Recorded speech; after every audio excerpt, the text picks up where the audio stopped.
Bismillahirrahmanirrahim. Assalamualaikum warahmatullahi wabarakatuh.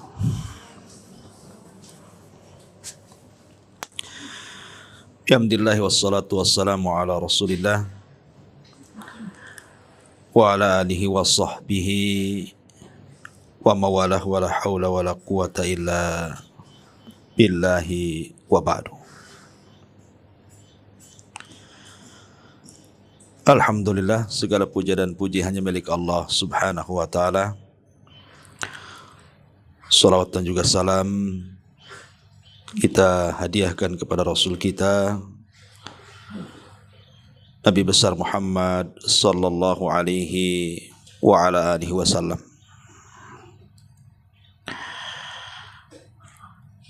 Alhamdulillah, di pagi hari ini kembali kita bisa duduk untuk bertolabul ilmi. Ini kitabnya udah dipesan belum ya? Taib, karena juga mungkin kitabnya masih putar-putar di jalan. Tema di pagi hari ini, tema nasihatnya tentu masih sekitar tazkiyatun nafas. 10 perkara yang bisa memperbaiki hidup kita jauh lebih baik lagi dibandingkan sebelumnya.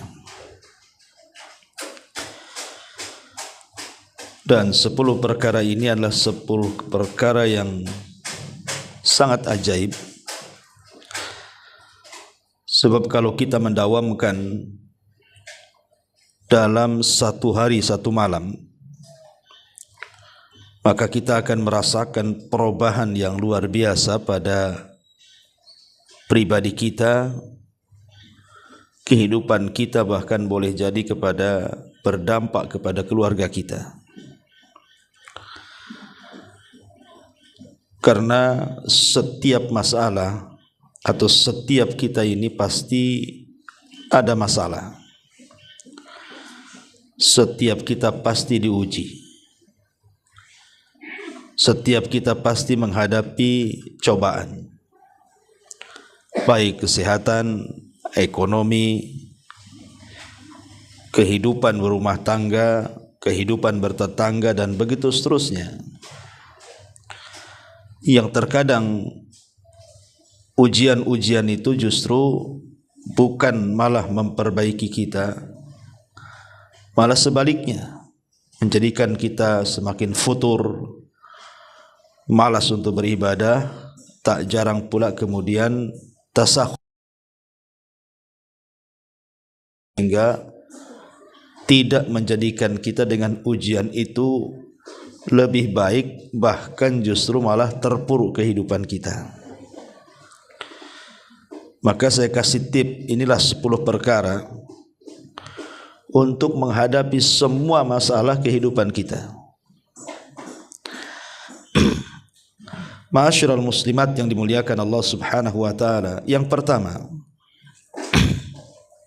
perbanyak melakukan sholat.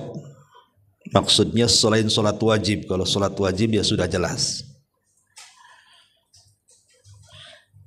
Karena di dalam Al-Quranul Karim disebutkan dalam surah Al-Baqarah ayat 45, wasta'inu bis-sabri was-salati wa innaha lakabiratun illa 'alal khasiin.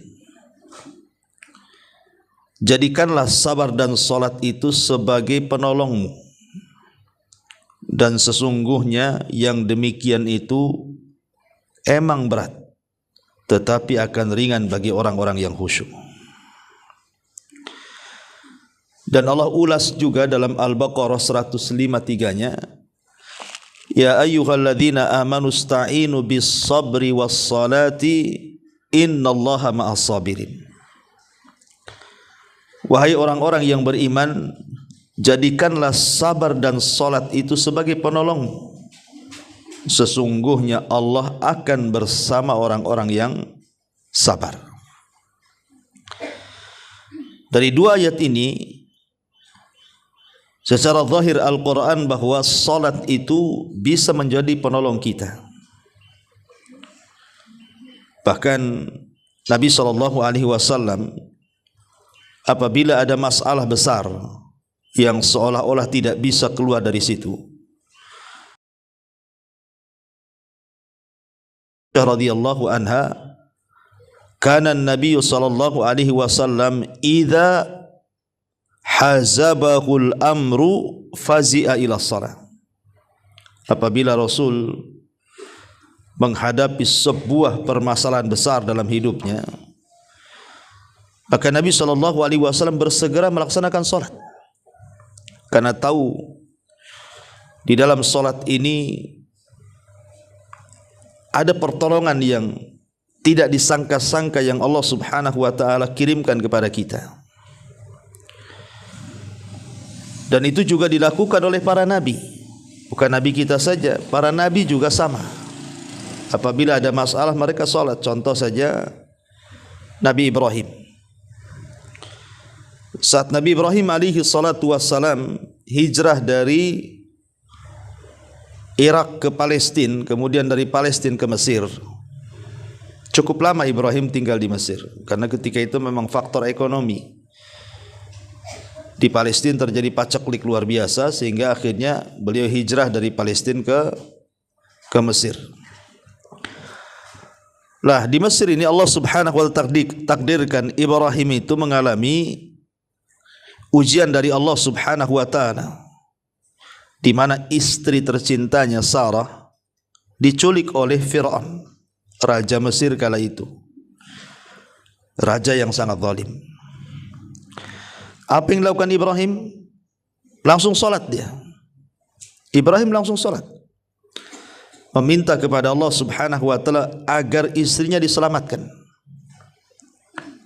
Dan Allah Subhanahu wa taala kabulkan. Akhirnya Sarah pun kemudian lepas dari cengkraman raja zalim si Fir'aun Mesir kala itu.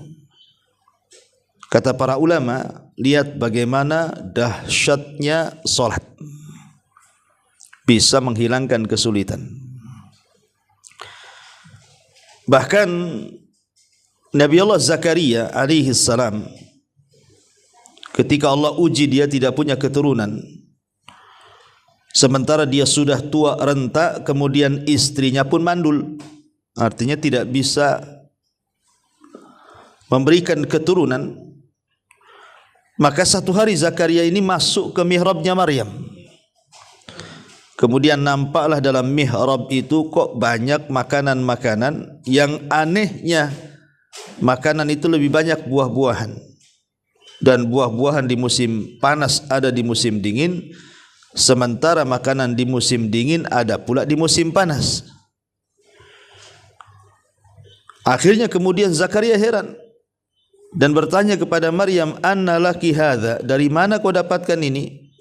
Maka Maryam dengan polos mengatakan, "Huwa min indillah." Semua datang dari sisi Allah Subhanahu wa taala. Sejak itu kemudian Nabi Zakaria ingin mengikuti gaya Maryam. Dia pun buat mihrab. Kemudian dia beribadah kepada Allah Azza wa Jal, ruku, sujud, salat. Dan Allah Subhanahu wa taala melihat kesungguhan Nabi Zakaria, Allah utus malaikat Jibril untuk menghabar gembirakan kepada Zakaria akan kelahiran Yahya putranya. Lihat bagaimana salat ini menjadi wasilah bisa menghilangkan kesulitan yang kita hadapi. Karena Zakaria ini kan memang dari dulu pengen punya keturunan tapi tidak diijabah. Tapi dengan memperbanyak doa dan salat, akhirnya malaikat datang, wa nadathu wa huwa fil mihrab. Wa nadathul malaikatu, dan para malaikat kemudian menyeru, dan Zakaria sementara ketika itu sedang di mihrabnya, sedang ibadah. Annallaha yubashshiruka bi Yahya, Allah telah menghabar berita gembirakan kepadamu akan kelahiran Yahya. Ma'asyiral muslimat yang dimuliakan Allah Azza wa Jalla, Itu dari segi manfaat salat. Dari segi kebersihan jiwa sama juga. Karena salat itu kan dimulai dengan wudu. Sementara Nabi SAW pernah mengatakan, bagaimana pendapatmu kalau seandainya engkau memiliki sungai di depan rumahmu, sungai itu bersih, jernih, tidak ada kotoran sedikit pun. Kemudian engkau mandi 5 kali sehari di sungai itu, kira-kira bersih enggak ya? Ya bersih lah bu, mandi 5 kali ya. Gimana tak bersih mandi 5 kali? Dan tidak ada juga di antara kita yang mandi 5 kali kan bu? Ya, paling kita ini sehari sekali atau 2 kali lah mandi ya. Tak tahu kalau ibu ada yang seminggu sekali, saya tak tahu.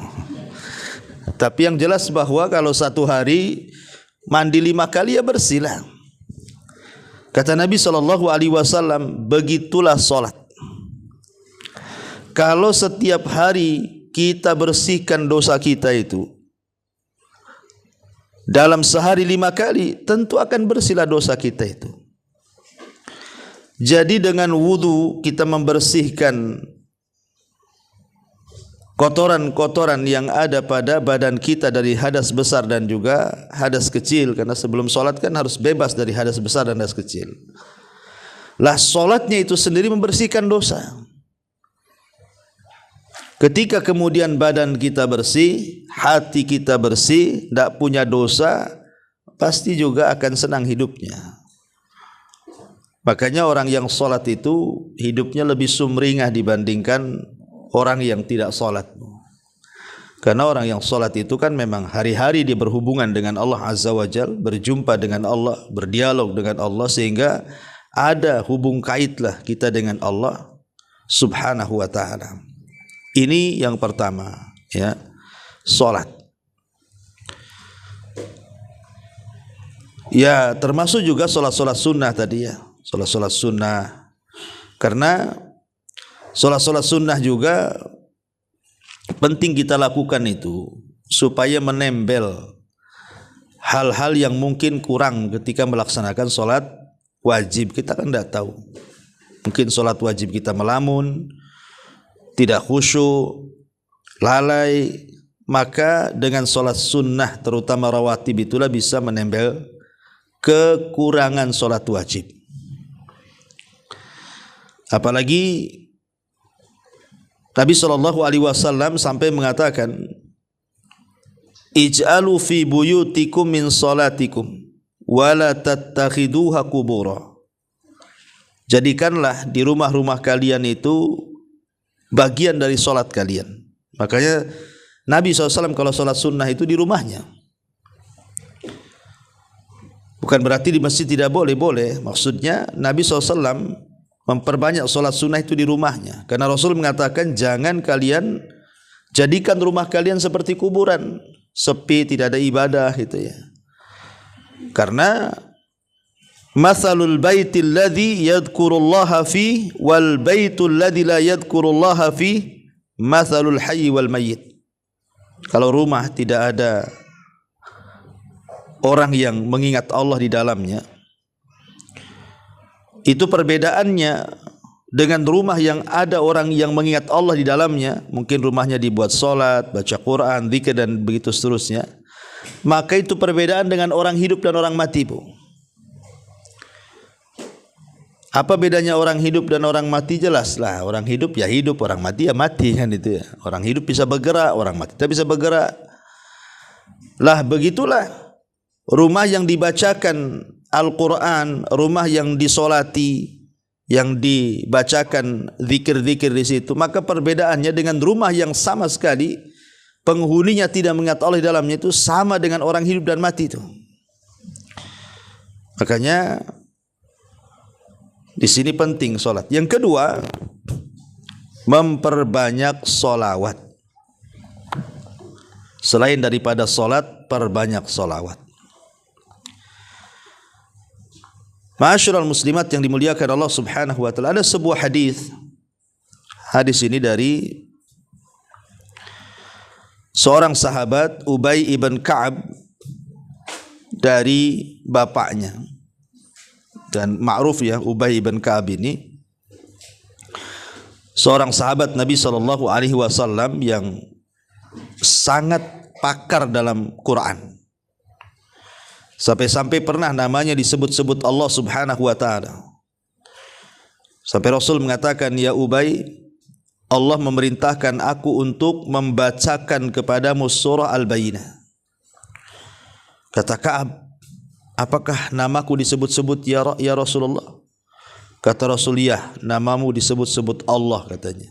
Menangislah Ubay bin Ka'ab ini karena tidak nyangka ya bahwa nama dia akan disebut-sebut Allah Subhanahu wa taala. Kan banyak sahabat yang jauh lebih mulia, Abu Bakar, Umar, Utsman, Ali. Kenapa kemudian dia pula yang disebut-sebut oleh Allah Subhanahu wa taala? Makanya terharu dia sehingga dia sampai menangis, ya.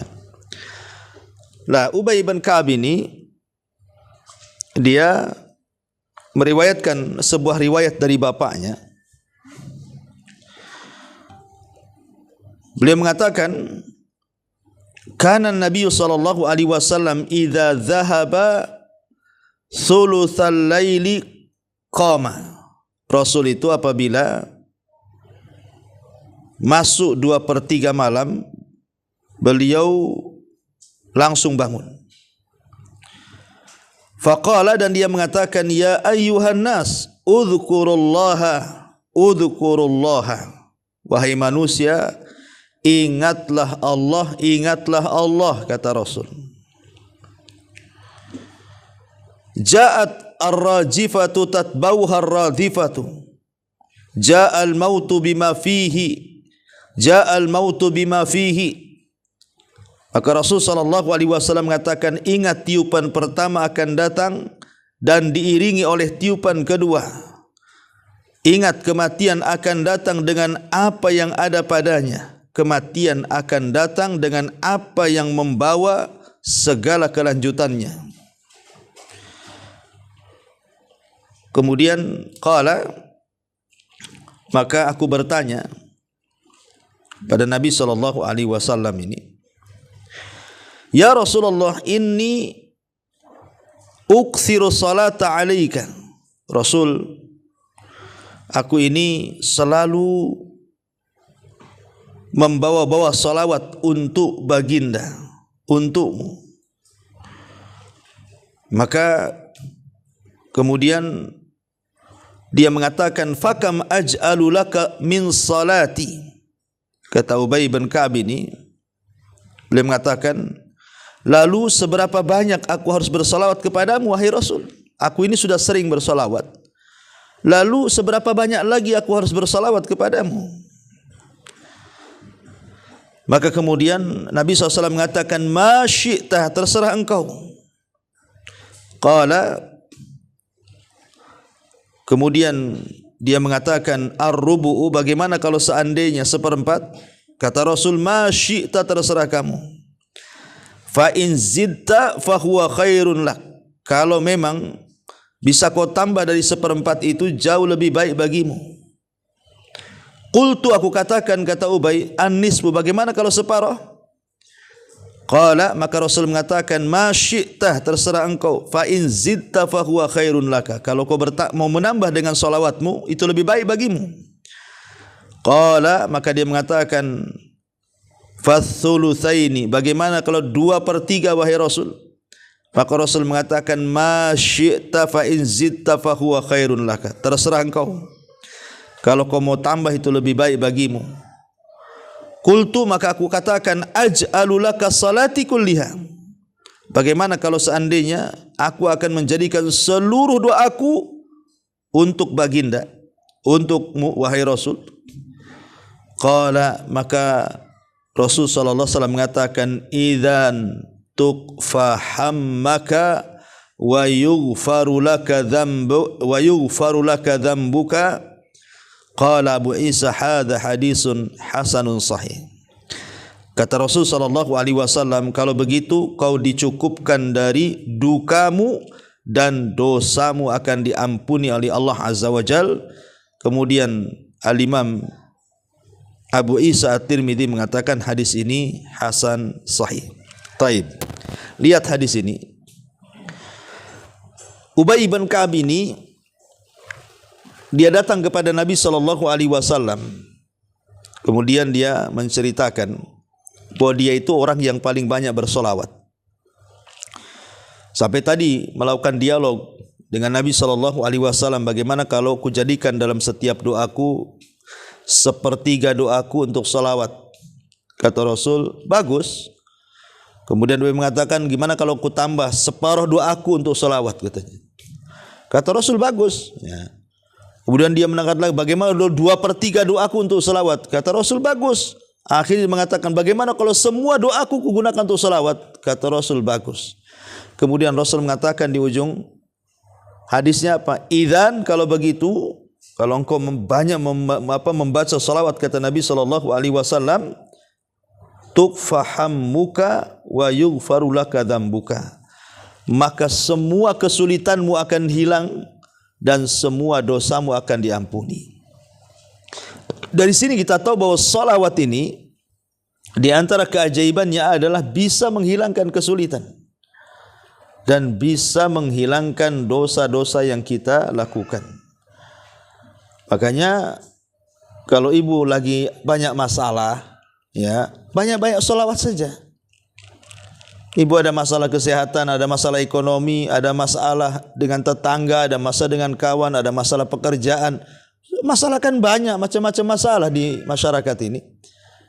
Tinggal memperbanyak sholawat. Ya, tetapi tentu salawat-salawat yang disyariatkan. Ya, salawat-salawat yang disyariatkan dan yang memudahkan bagi kita. Ya salawat-salawat yang pendek, Allahumma sholli ala Muhammad, Allahumma sholli ala Muhammad. Kan itu kan ada yang lebih pendek lagi. Untuk supaya kita istiqomah dengan salawat. Jangan salawat yang panjang-panjang, ya kan. Nanti mudah bosan. Dibacanya sama ibu salawat Ibrahimiyah yang biasa dibaca untuk salat tuh kan. Kan kepanjangan, Bu, ya. Kalau untuk dijadikan wirid zikir setiap hari, maka carilah salawat yang pendek supaya tidak bosan dan kita bisa membacanya lebih sering dan lebih banyak lagi. Intinya bahwa yang kedua adalah salawat. Kemudian yang ketiga,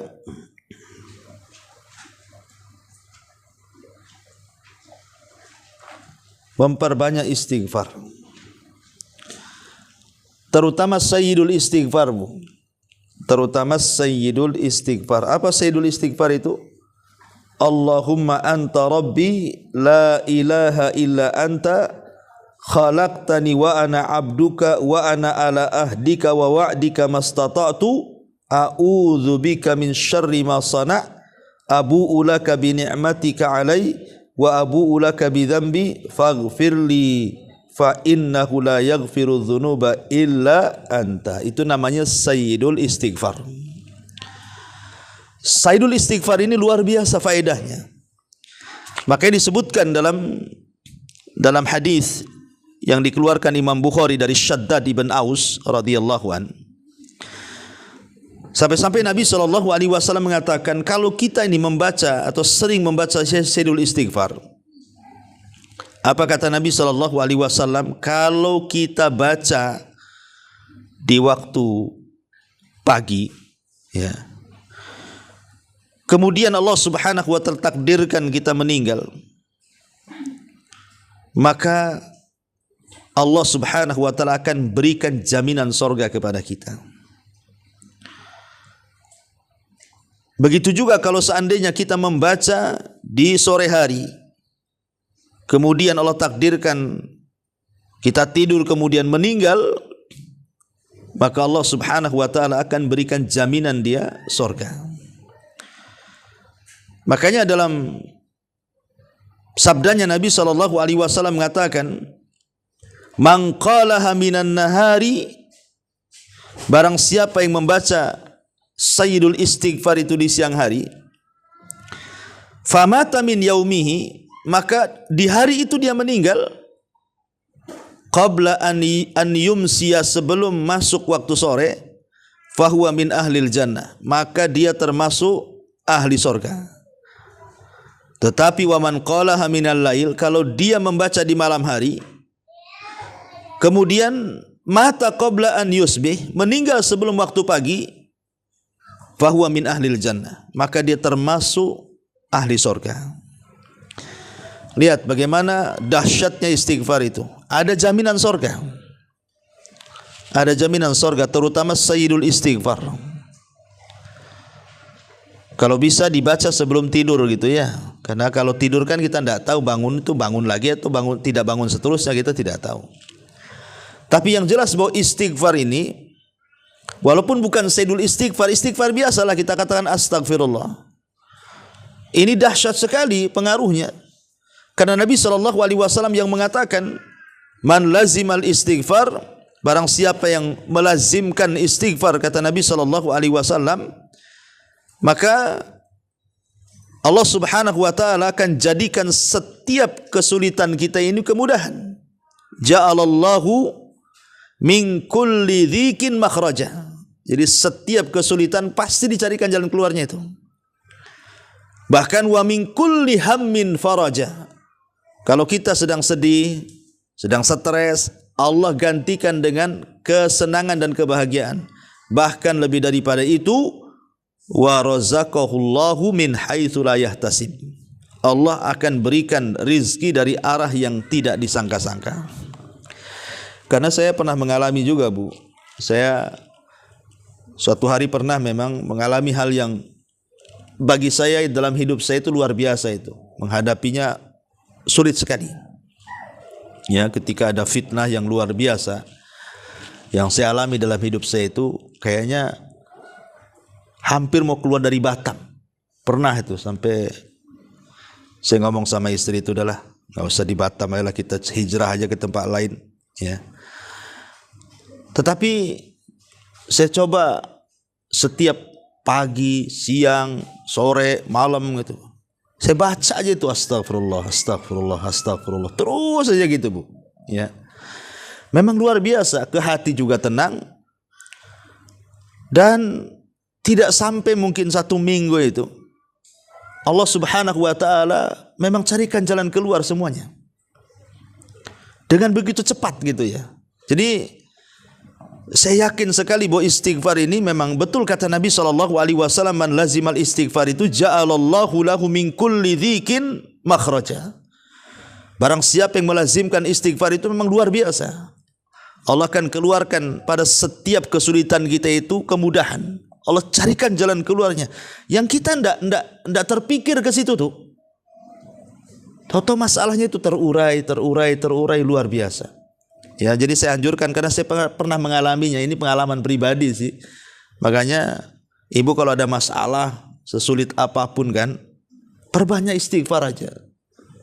Ya, 1 hari itu di dapur, di jalan, di pasar, pokoknya jangan terus saja istighfar. Karena dahulu ada orang yang datang kepada Hasan Al-Basri, seorang pemimpin tabi'in itu. Kemudian orang-orang ini datang kepada Hasan Al-Basri membawa masalah yang berbeda satu dengan yang lainnya. Yang satu mengatakan, ya Imam, saya ini sudah menikah lama tapi tak kunjung punya keturunan. Yang satu mengatakan, ya Imam, saya sudah bekerja keras namun miskin terus, tak pernah kaya-kaya dan tak pernah dicukupkan. Kemudian yang ketiga, ya Imam, desa kami sudah paceklik kekeringan lama sampai kelaparan. Kira-kira apa solusinya supaya Allah menurunkan hujan? Akhirnya kemudian Hasan Al-Basri menasihati apa? Menasihati untuk memperbanyak istighfar kepada tiga-tiganya itu. Baik kepada yang lama tidak punya anak, baik kepada yang sudah bekerja tidak pernah kaya, baik kepada orang yang paceklik sehingga tanahnya mulai kekeringan, terjadi kelaparan di mana-mana. Kata Hasan Al-Basri, beristighfarlah kalian. Kemudian dia membacakan surah Nuh. Apa kata Allah Subhanahu wa ta'ala? Faqultu astaghfiru rabbakum innahu kana ghaffara. Yursilis samaa 'alaikum midrara wa yumdidkum bi amwalin wa banin wa yaj'al lakum jannatin wa yaj'al lakum anhara. Maka kukatakan beristighfarlah kepada Rabb kalian, karena Dia zat yang maha pengampun. Kalau kalian memperbanyak istighfar, kata Allah, Allah akan hujani kalian dari langit. Allah akan memperbanyak harta kalian dan anak-anak. Dan Allah akan menjadikan kebun-kebun, hutan-hutan. Dan Allah juga akan menjadikan sungai-sungai dan begitu seterusnya. Tetapi masalahnya, ma lakum la tarjuna lillahi waqara. Kalian tidak pernah mengagungkan Allah dengan sebenar-benar pengagungan. Jadi ayat ini lihat bagaimana keagungan istighfar itu. Pertama, yursilis sama alaikum midrara, menjadikan sebab turunnya hujan. Kemudian yang kedua, wayumdidkum bi amwalin, menjadikan sebab banyaknya harta.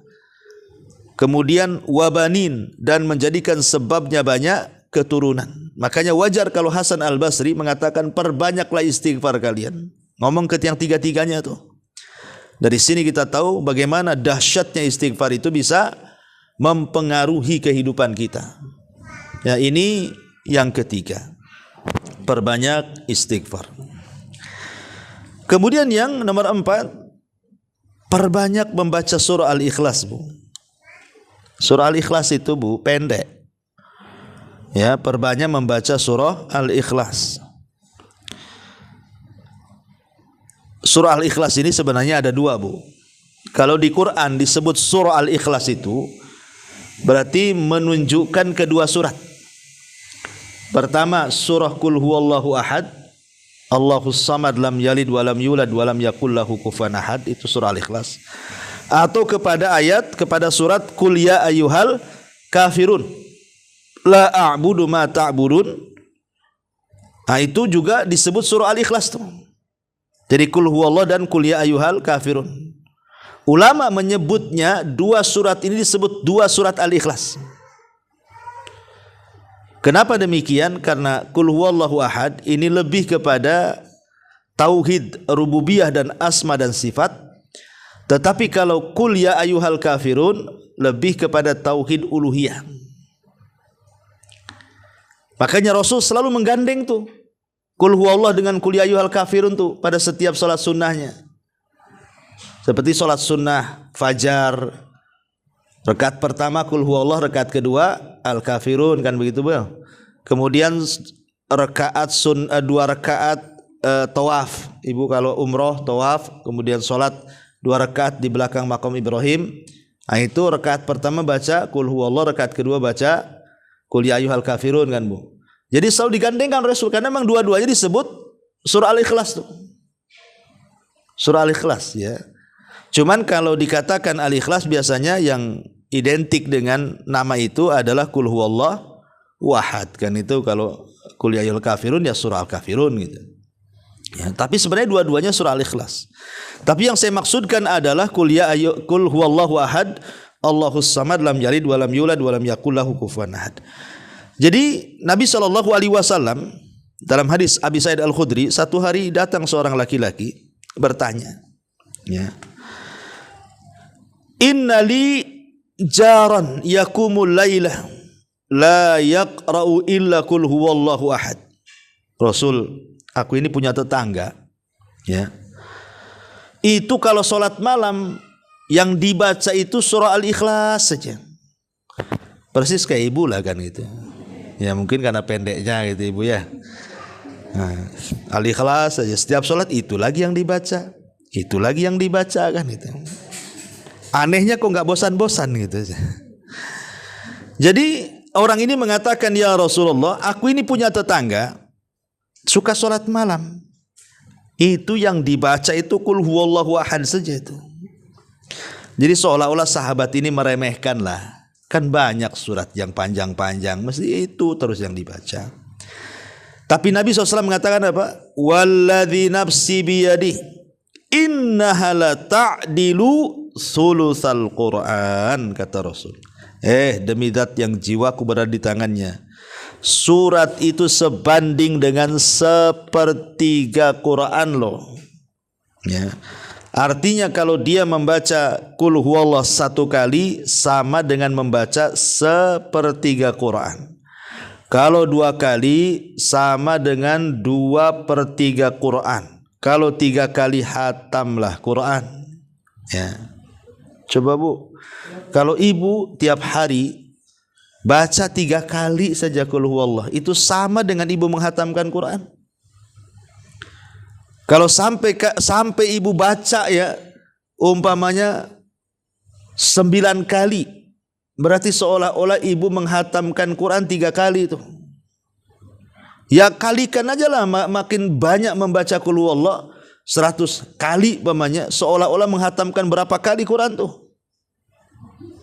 Bahkan ada sebuah hadis yang mengatakan, kata Nabi SAW, barang siapa yang membaca qul huwallahu ahad 10 marrat fi yaumin wa lailatin, 10 kali dalam sehari semalam, 10 kali saja Bu dalam sehari semalam. Barang siapa yang baca qul huwallah 10 kali dalam sehari semalam, umpamanya pagi 3, siang 3, sore 3, malam 1, kan 10 tuh Bu. Apa dampaknya? Kata Nabi SAW, banallahu lahu qasran fil jannah. Maka Allah Subhanahu wa taala akan bangunkan untuk ibu itu 1 istana di sorga. Kan luar biasa tuh. Ya. Jadi kalau ibu seandainya nih pagi 10, siang 10, sore 10, malam 10, mak udah dapat 4 istana tuh Bu. Kita aja bangun kos-kosan berbulan-bulan tak jadi-jadi Bu. Itu kos-kosan tuh 1 kapling saja tuh. Ini loh tinggal baca 10 kali langsung jadi istananya. Istananya terbuat dari emas dan perak lagi, bukan dari batu bata dengan semen dengan besi, bukan.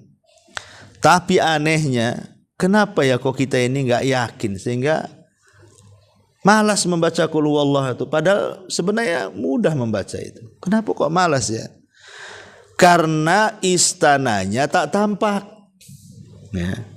Coba kalau seandainya saya analogikan begini Bu, besok ibu datang ke rumah, baca kulhu 2000 kali di rumah saya. Ibu saya kasih rumah di Sotling sana. 2000 kali tapi bacanya Bu. Ya, di depan rumah sambil panas-panasan. Ya. Kira-kira mau nggak? Mau lah. Kenapa? Paling 2000 itu walaupun 1 hari 1 malam tidak ada masalah. Habis itu kan saya dapat rumah di Sotling. Nah, kan begitu. Ya. Pasti orang mau tuh. Padahal suruh 2000 lagi yang dibaca. Yang kedua depan rumah lagi, pas panas-panasan lagi kan. Mau orang tuh. Kenapa? Nampak rumahnya.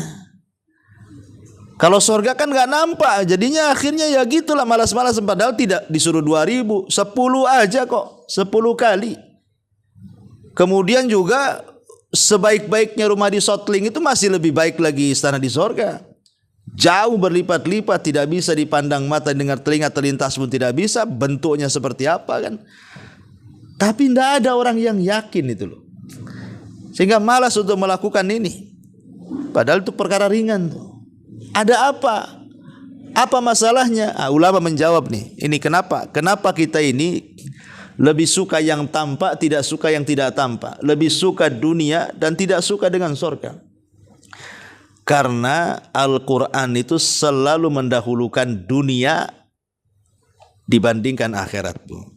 Makanya lihat contoh, Allah mengatakan bal tu'thirunal hayatad dunya wal akhiratu. Bahkan kalian lebih mengutamakan kehidupan dunia dan akhirat itu, padahal khairun wa abqa. Lah, ketika Allah dahulukan dunia, kemudian sorga, kemudian akhirat, makanya orang itu lebih cinta dunia. Coba kalau kita balik Bu. Kalau kita balik ya, ibu lahir di sorga, kira-kira mau ke dunia nggak Bu? Nggak mau lah ya. Karena ibu lahir di dunia itu tak mau masuk sorga jadinya. Nah, coba kalau kita semua lahir di sorga, nggak ada orang masuk sorga mau ke dunia itu, ngapain lah di dunia ini? Udah harudang, panas kan itu ya, susah hidupnya. bagus di sorga. Masalahnya terbalik-balik itulah, kita lahir di dunia itu, makanya kalau diceritain sorga itu yakin gak yakin jadinya. Nah, contohnya seperti ini, membaca qul huwa 10 kali aja gak yakin kita ini.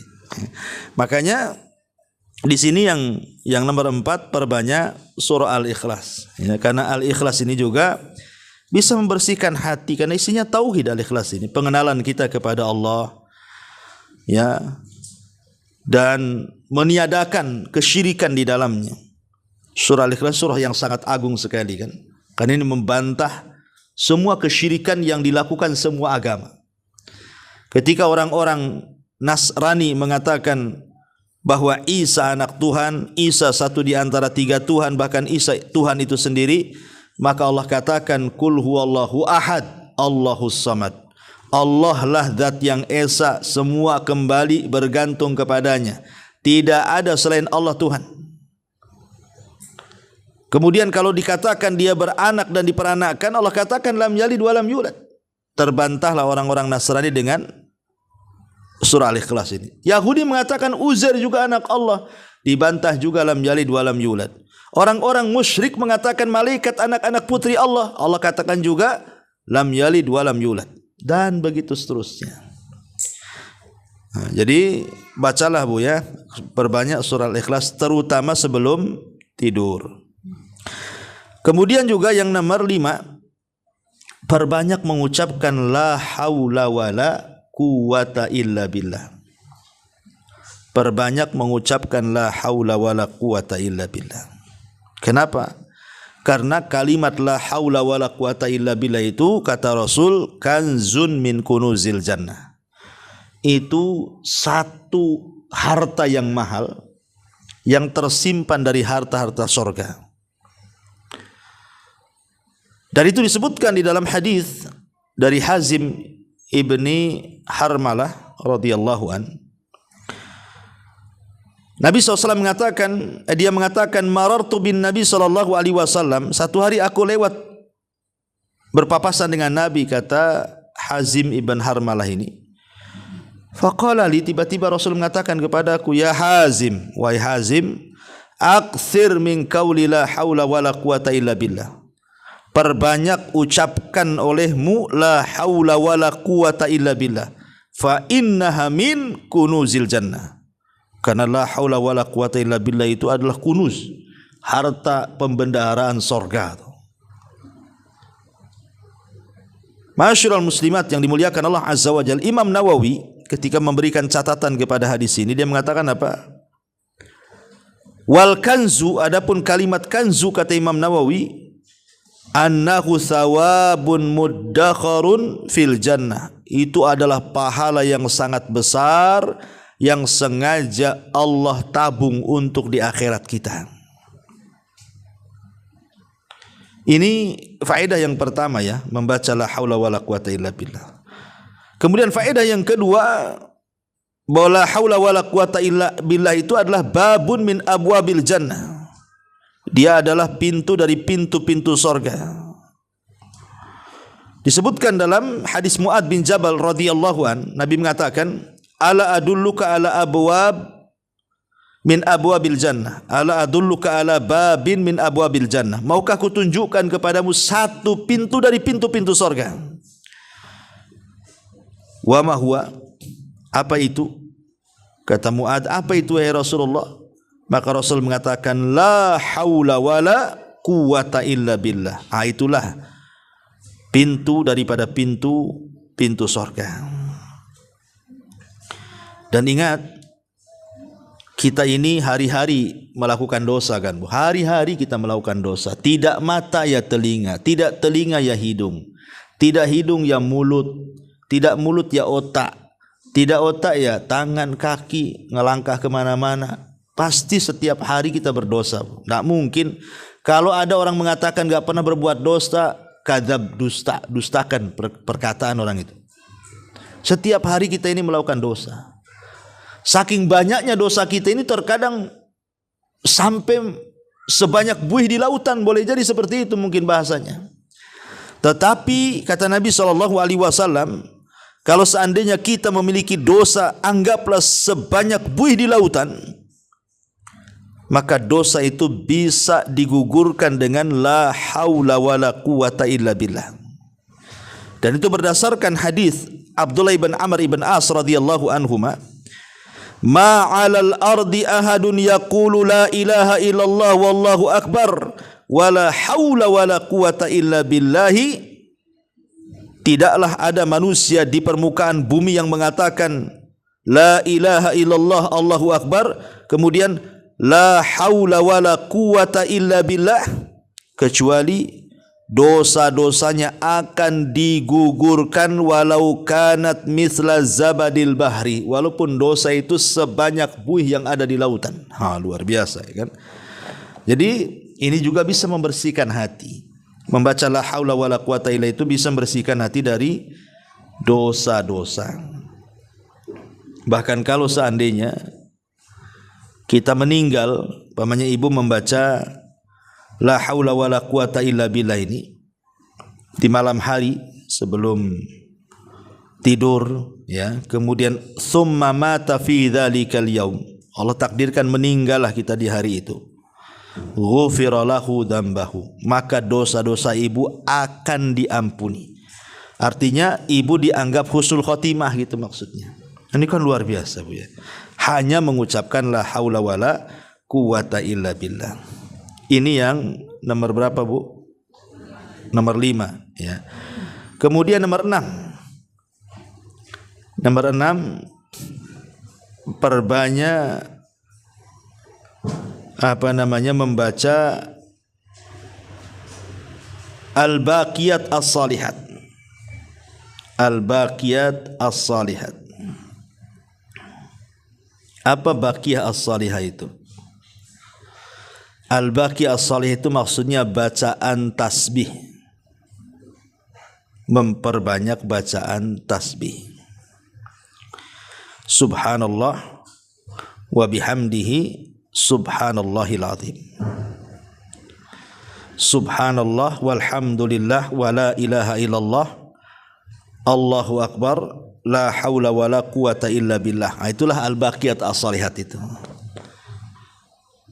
Dan ini berdasarkan sabda Nabi sallallahu alaihi wasallam, al-baqiyatus salihat subhanallah walhamdulillah wa la ilaha illallah Allahu akbar wa la haula wa la quwata illa billah. Itulah disebut al-baqiyat as-salihat itu. Disebutkan dalam sebuah hadis yang sahih, ya, Nabi SAW mengatakan, jadi kalau kita membaca al-baqiyat as-salihat ini di waktu pagi ataupun di waktu sore hari, berapa kali? Mi'ata marratin, 100 kali.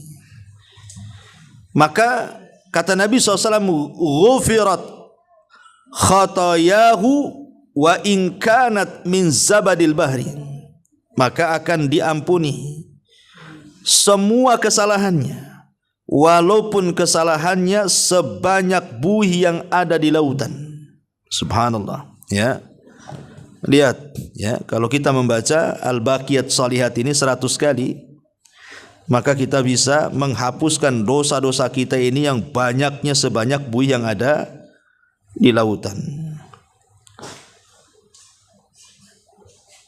Makanya dalam satu hari Nabi SAW pernah kedatangan Fatimah, Bu. Jadi Fatimah itu udah kelelahan karena masak-masak sendiri gitu, cari kayu sendiri, ngadon sendiri, sampai tangannya itu pecah-pecah, Bu. Dan lemah gitu, ya, lelah. Karena zaman dulu kan kalau mau masak kan harus cari kayu bakar, bukan? Mungkin ibu yang sekarang udah tua, ya kan, pernah ngalami lah yang di kampung-kampung itu kan belum ada kompor dulu kan. Kalau ada pun kompor bukan pakai sekarang gas kan, pakai minyak tanah. Tapi kalau orang kampung tuh masih ada juga sampai sekarang itu pakai kayu, ya. Tapi umumnya kan orang dulu pakai kayu, Bu. Ya. Jadi orang dulu tuh kan ke kebun dulu, Fatimah ini nyari kayu, habis dapat kayu kemudian dibakar, masak, dan begitu, lelah lah istilahnya. Jadi Fatimah ini mendengar Nabi SAW pulang dari peperangan dan membawa banyak harta rampasan perang termasuk tawanan-tawanan, budak-budak. Jadi Fatimah ini inginlah datang kepada Rasul meminta untuk dicarikan pembantu. Entah satu atau dua pembantu supaya meringankan pekerjaan dia. Ya sama dengan ibu juga kan, kalau ada pembantu agak ringan lah. Harusnya ibu nyapu disapukan, harusnya ibu ngepel dipelkan, harusnya ibu nyuci dicucikan, kan agak tenang Bu ya kan. Itulah yang dipikirkan oleh Fatimah. Ya sama juga lah, pikiran perempuan semua sama sejak zaman dulu sampai sekarang kan, maunya ndak capek kan itu ya. Lah rupanya ketika sampai di rumah Nabi tak nampak Nabi, yang ada Aisyah istrinya. Jadi diceritakanlah sama Aisyah itu.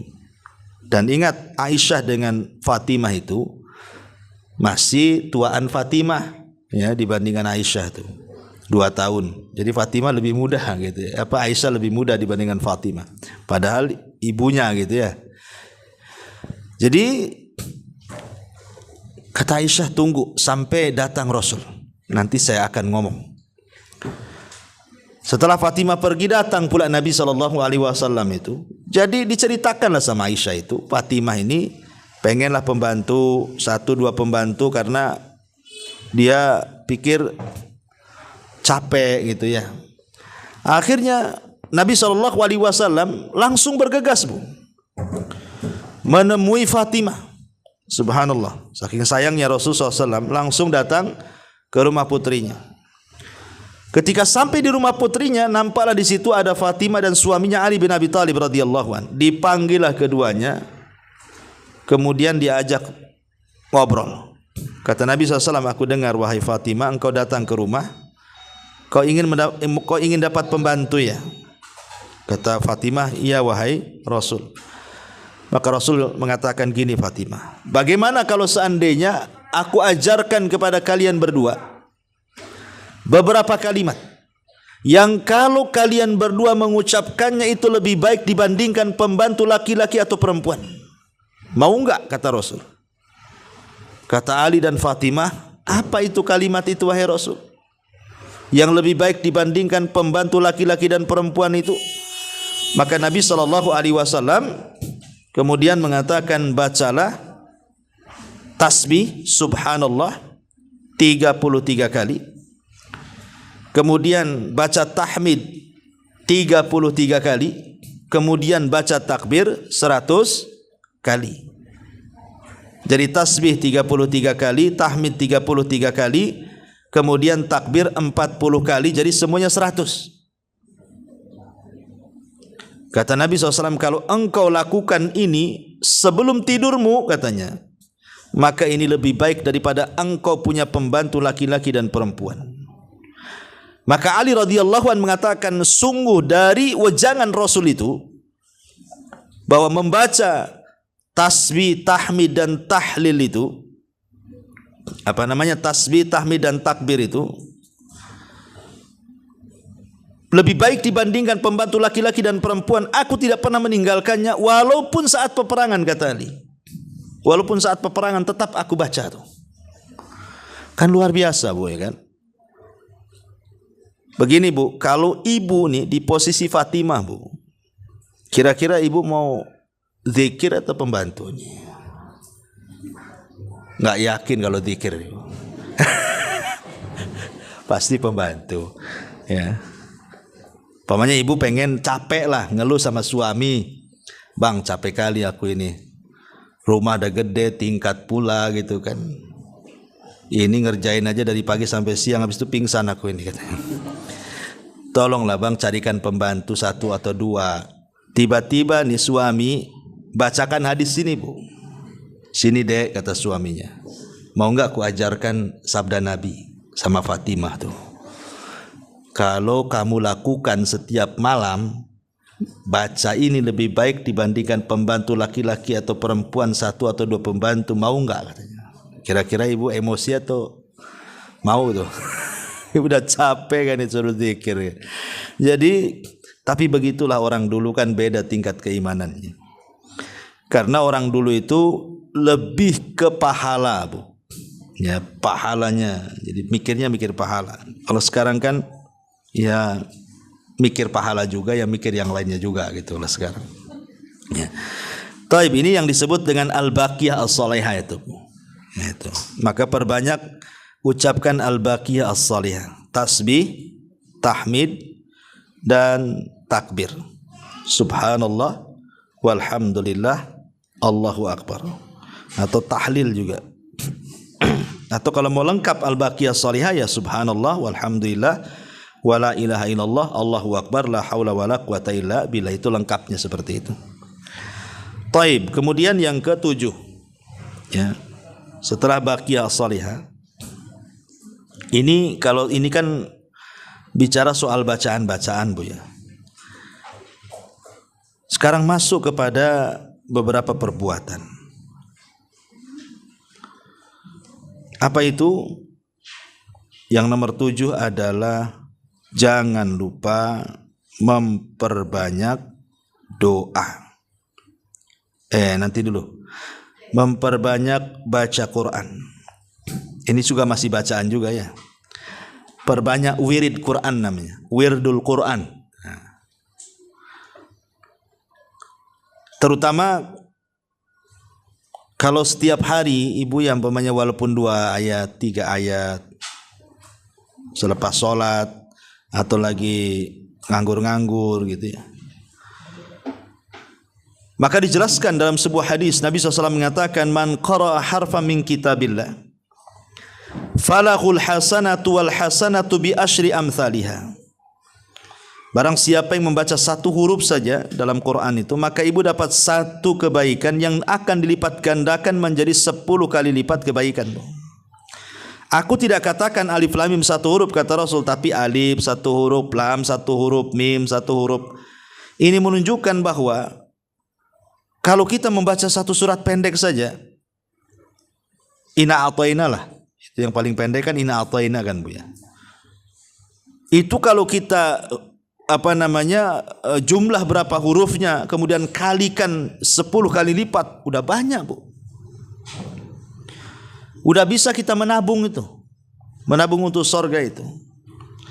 Apalagi Al-Qur'an itu memang seafdal-afdalnya zikir. Jadi seafdal-afdalnya zikir itulah baca Quran. Dan orang kalau sudah menemukan kelezatan Al-Quran, itu lebih lezat membaca Quran dibandingkan mendengarkan musik. Kalau orang sudah mendapatkan selahnya gitu ya, bahwa membaca Quran itu lezat, kata para ulama salaf, maka baca Quran bahkan mendengar Quran itu jauh lebih lezat dibandingkan bernyanyi dan mendengarkan musik. Tapi sementara ini kan kadang-kadang kita lebih asik mendengarkan musik kan, Bu, dibandingkan ngaji kan ya. Apalagi dulunya mantan. Ya, kadang-kadang dengan musik itu entah kok jari kaki ini kok gerak-gerak ya kan itu ya. Kadang-kadang ada yang refleks, Bu, ya kan. Ada musik aja dia gerak-gerak tuh jari-jarinya. Mungkin belum bisa meninggalkan total gitu. Ya, belum bisa membenci seutuhnya.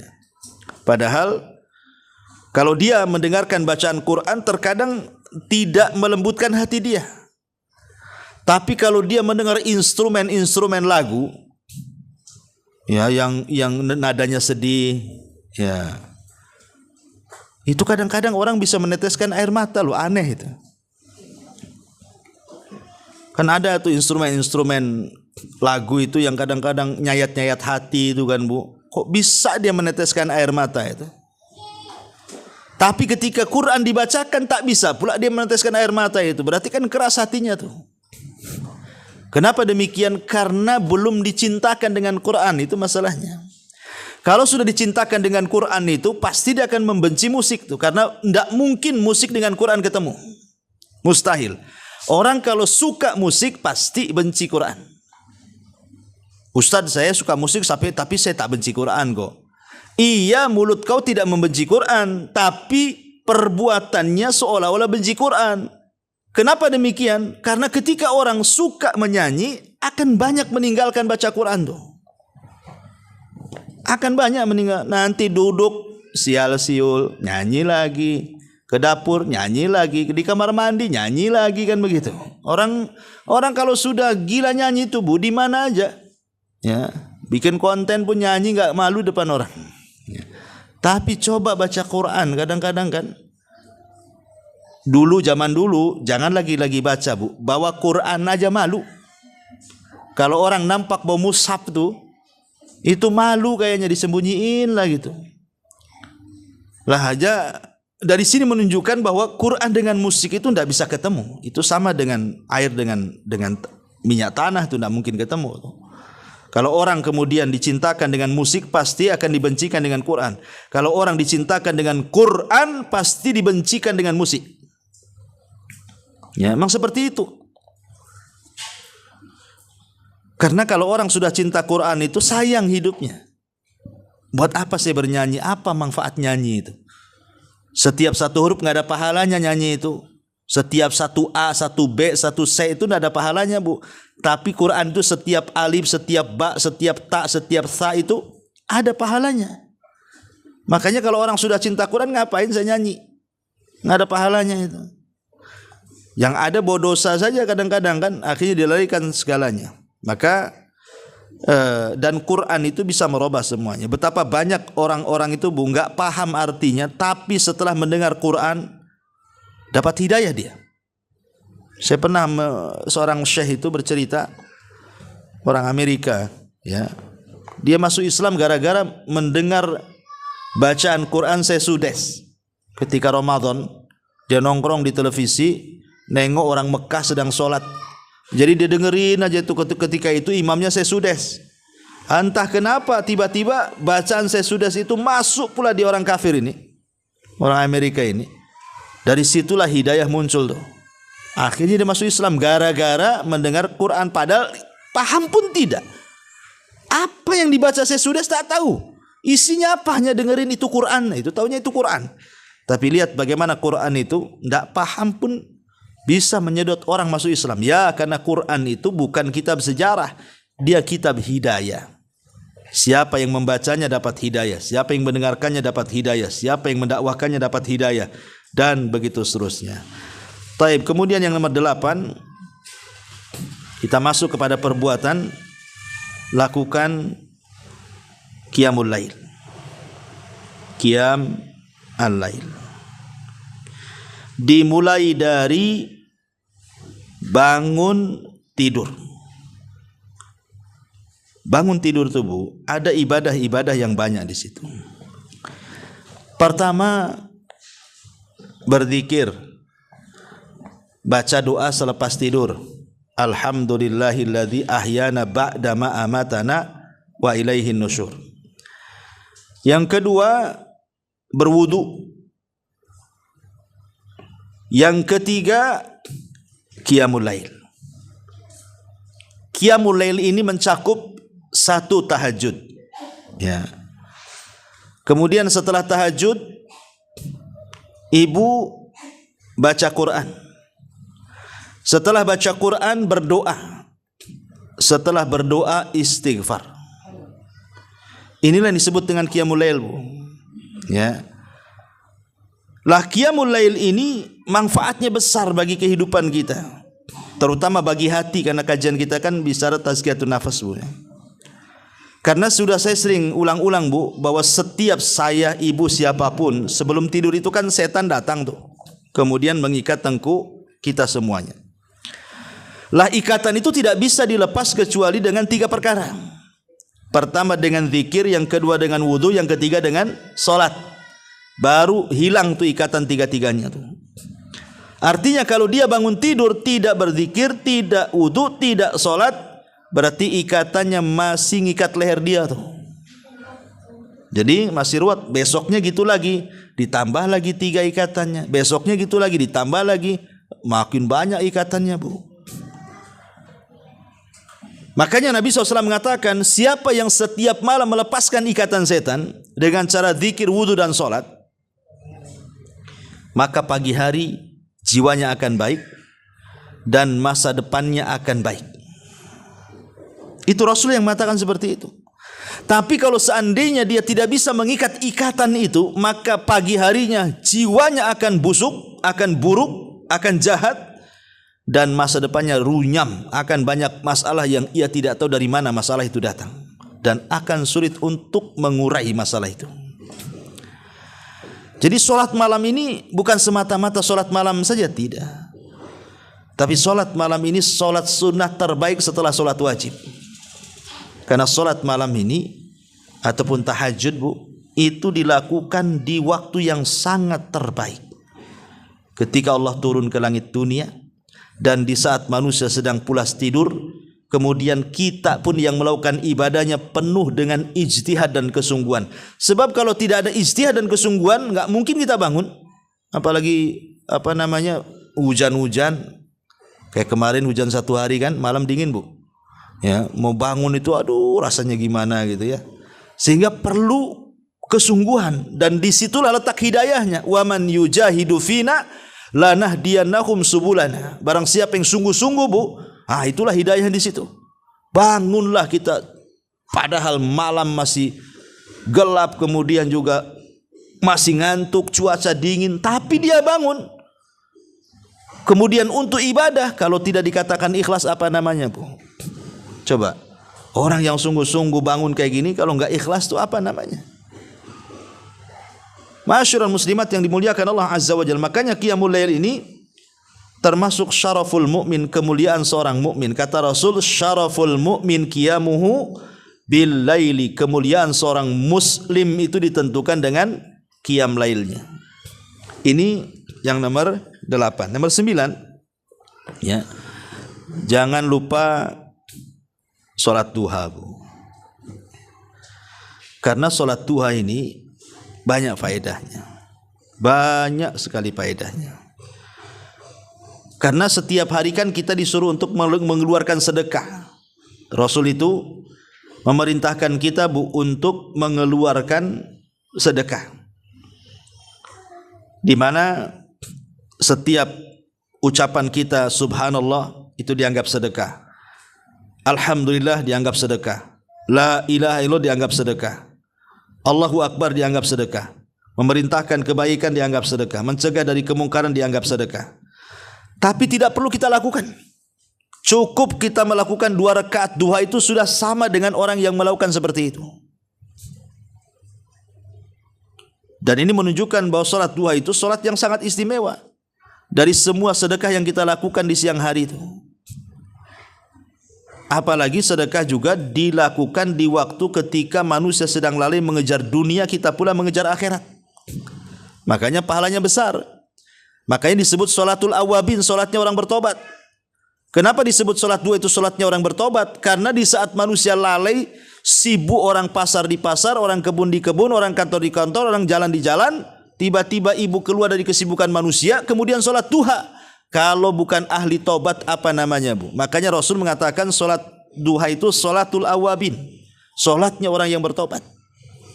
Ya, karena memang dilakukan di saat manusia sedang sibuk. Dan Nabi SAW sampai mengatakan, barang siapa yang sholat subuh kemudian tidak beranjak dari tempatnya, kemudian berzikir kepada Allah sampai terbit matahari, kemudian meninggi 1 tombak, itu disebut syuruk, waktu terbitnya matahari.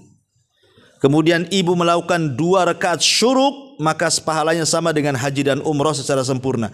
Sebagian ulama fikih mengatakan bahwa salat syuruk itu salat duha yang diawalkan, ya.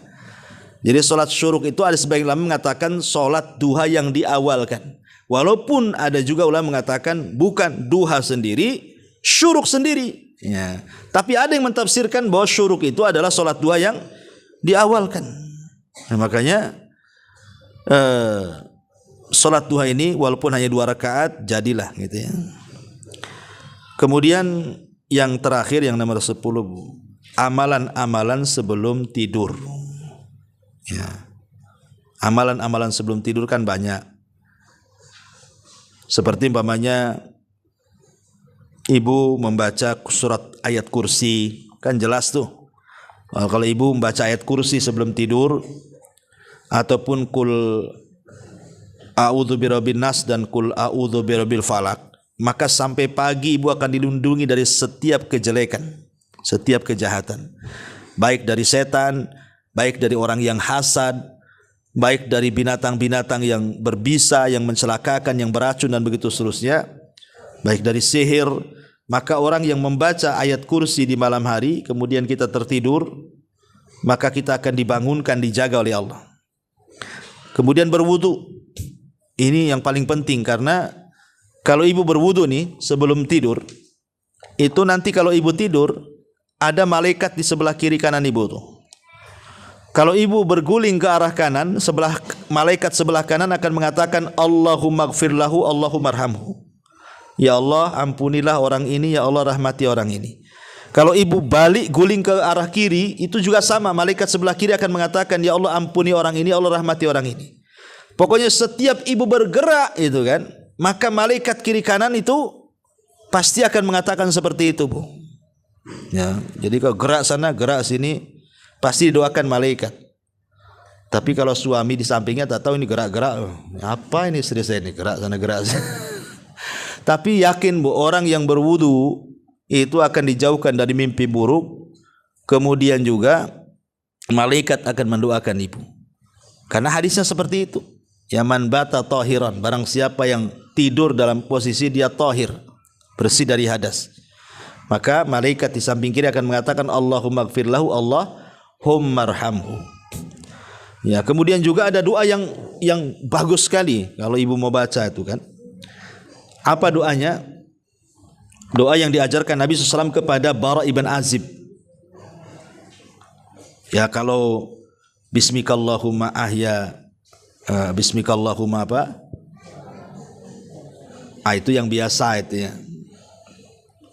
Amutu wa ahya itu sudah yang biasa. Tapi yang luar biasa adalah doa Allahumma aslamtu nafsi ilaika, kemudian wa fawwadtu amri ilaika wa alja'tu dhahri ilaika ragbatan wa rahbatan ilaika la malja'a wa la manja minka illa ilaika amantu bi kitabika alladhi anzal wa bi nabiyyika alladhi arsal. Ini yang paling luar biasa, Bu. Kalau ibu mau baca sebelum tidur, baca doa ini. Allahumma, ya Allah, aslamtu nafsi ilaika, aku serahkan jiwaku kepadamu. Wa fawwadtu amri ilaika, aku serahkan seluruh urusanku kepadamu. Wa alja'tu dhahri ilaika, aku serahkan punggungku kepadamu.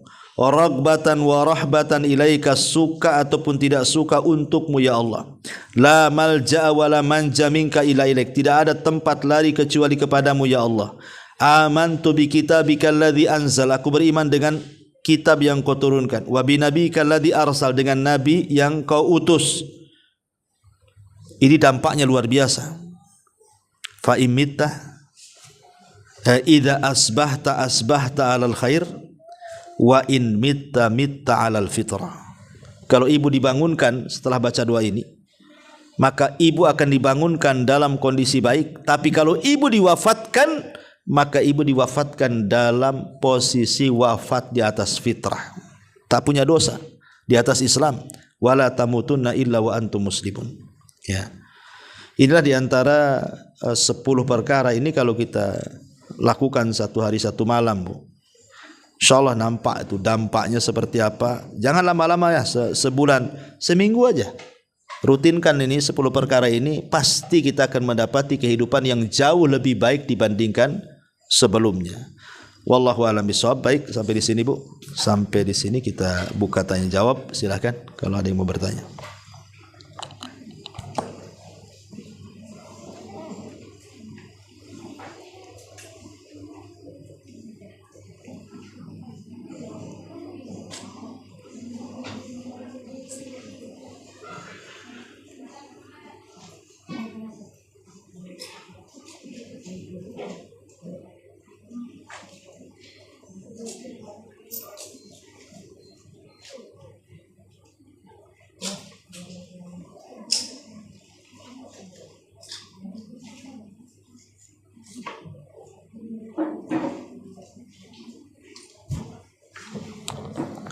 Ya, sampai sini aja, Bu.